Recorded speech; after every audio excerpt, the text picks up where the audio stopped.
Hi friend, welcome back to my উন্নতি cooking. আমি উন্নতি বেথুয়াডহরি থেকে আজকে আমি বাটা মাছের হালকা মশলায় পাতলা ঝোল রেসিপি নিয়ে চলে এসেছি। অসম্ভব মজার, খেতে দুর্দান্ত স্বাদের রেসিপি। তো বন্ধুরা, এখানে কিন্তু বাটা মাছ নিয়েছি, আর এই বাটা মাছগুলো আমি বাড়িতেই কেটে নিয়েছি।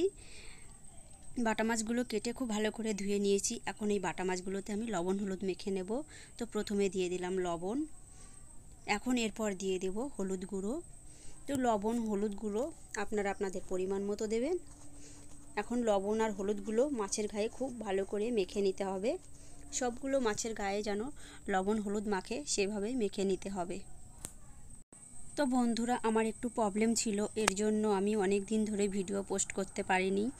আবার ভিডিও নিয়ে চলে এলাম। তো প্লিজ একটু দেখবে ভিডিওটা, আর ভিডিওটা ভালো লাগলে একটু শেয়ার করে দেবে।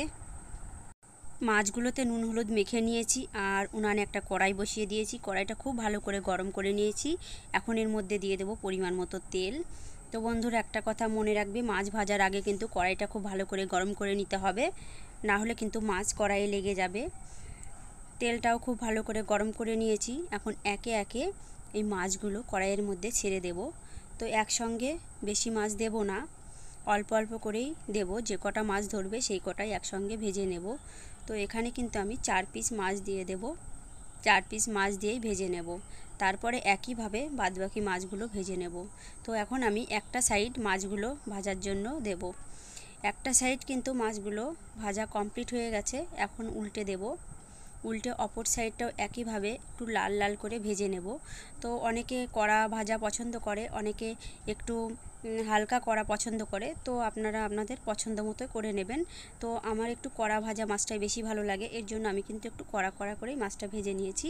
মাছগুলো কিন্তু আমার ভাজা কমপ্লিট হয়ে গেছে। এখন তেল থেকে তুলে নেব, আর বাদবাকি মাছগুলো একইভাবে ভেজে নেব।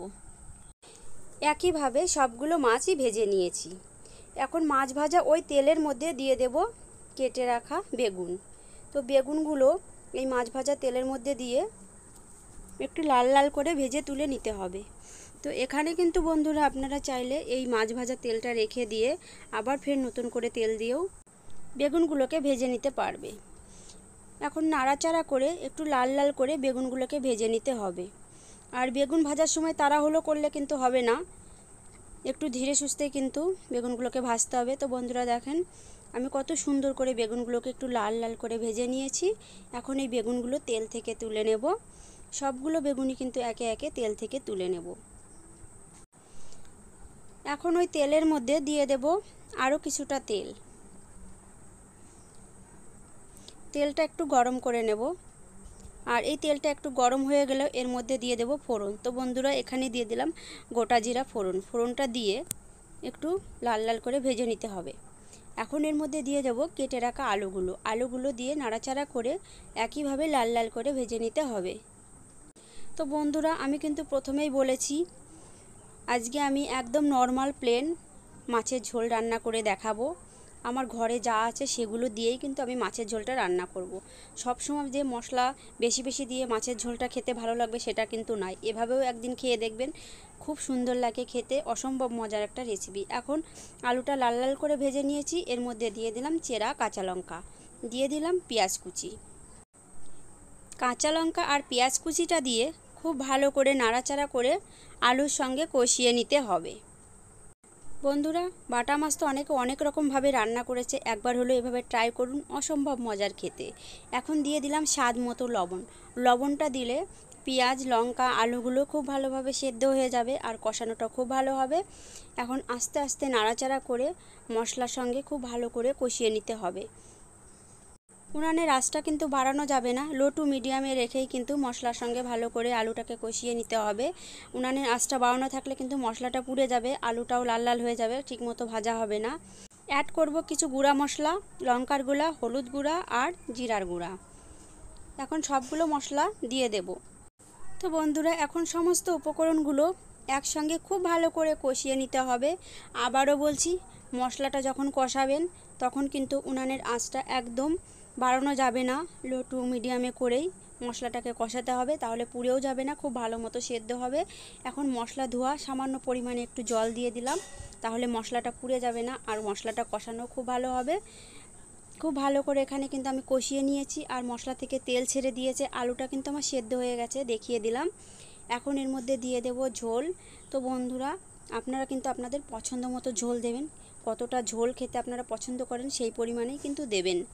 যেহেতু এখানে আমি বাটা মাছের ঝাল করব বেগুন আর আলু দিয়ে, তো এখানে একটু ঝোল ঝোল হবে।